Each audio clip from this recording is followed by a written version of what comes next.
on to the NHL. Yeah. Seattle Kraken hired Dave Haxtell. They did. Former Philadelphia Flyers coach. Yep. So they're starting to make moves. They're starting to put this team together. This guy is in the category of a John Tortorella, Boston's coach. His name's escaping me right now. Bruce Cassidy. Yeah, Bruce Cassidy. He's that tough, gritty coach. Yeah. That Gerard Gallant kind of guy who we all thought was going to go to Seattle. Yeah. So, is Seattle going to follow in Vegas' footsteps here? It's unfair expectations for us to put that on Of them course, because, yeah. But I think they're going to have, on paper, they should have a better draft than Vegas did. Yeah. Because all of Vegas players outside of Marchessault Smith were guys that really pulled up.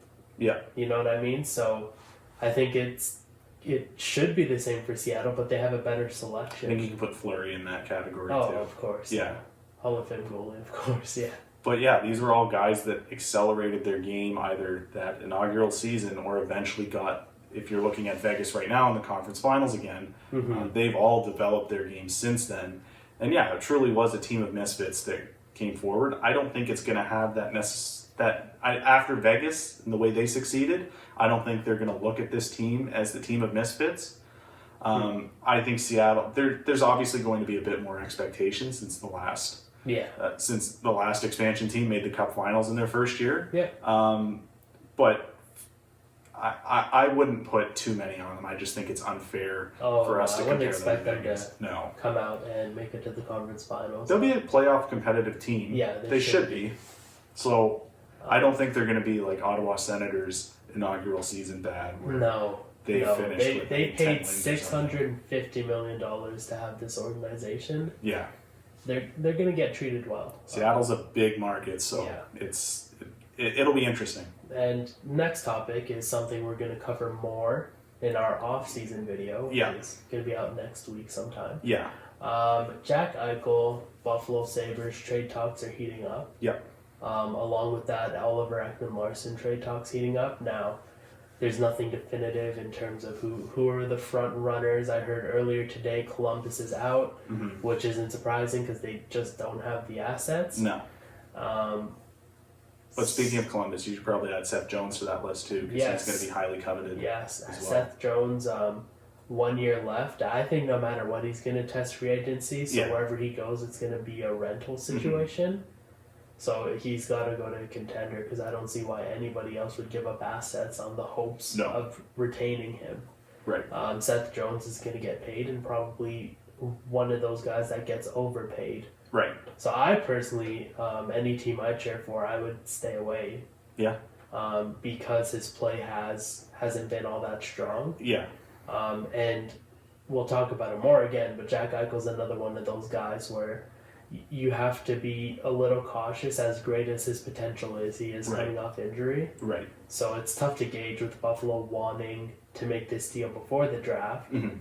You don't want to overpay, but you could get a great deal if he comes back and is a top 3 center, like he can be. Right. And again, Ristolainen, Reinhart, all the other guys, we'll see what happens, but it's a wait and see. The trade market is a little dry with the cap remaining at $81.5 million. Yeah. So we'll have to wait till the offseason and see what teams are up to. Now, playoffs. First couple games, Vegas, Montreal, it honestly looks rigged.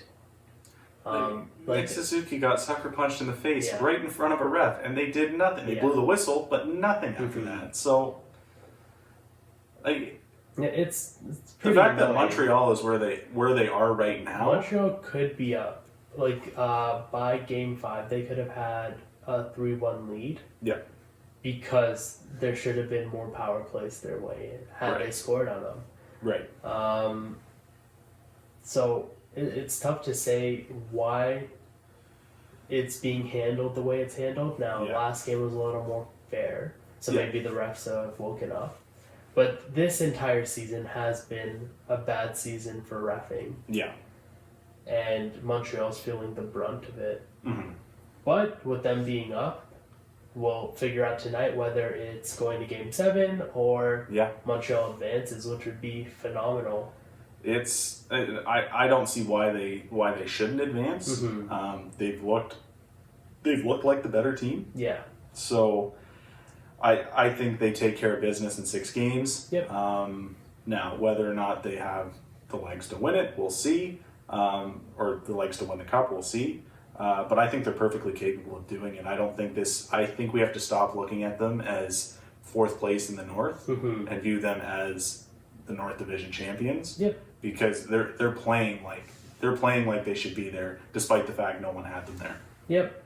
Now I will say, and kind of call you out here. You said Montreal was essentially the poor version of Vegas. Yeah. I said they're the skilled version of the Islanders. Yeah. Well, what's it looking like now? I'll eat that one. It's not looking great.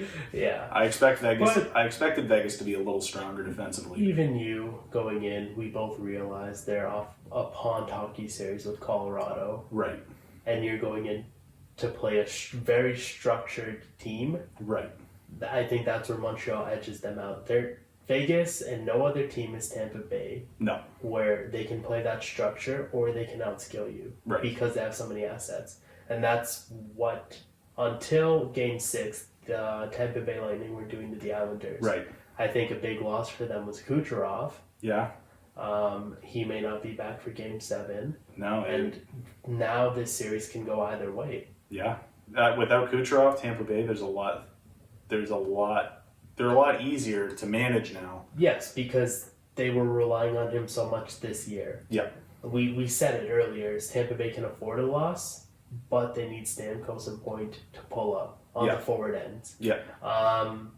Of the guys, Kucherov was the last one you wanted to lose because he's been so dominant, especially on the power play. They weren't scoring. Yeah. And the Islanders can play more gritty hockey now because their power play is much less of a threat. Right. It's really, at this point, if Kucherov's not back, it's really anyone's game. Yep. I think it's still anyone's game regardless, but Kucherov being back, you'd have to give the edge to Tampa. Yep, and what this means is you can have an Islanders-Montreal matchup. You could. You can have Tampa Bay-Montreal, you can have Vegas-Islanders. Yeah. And that's what we said from the start. This is why they play the games. Our picks, well, Vegas is still in for you, but Carolina, Colorado for me, Carolina, Vegas for you. Yeah. You can't predict these things. No. Crazy things happen.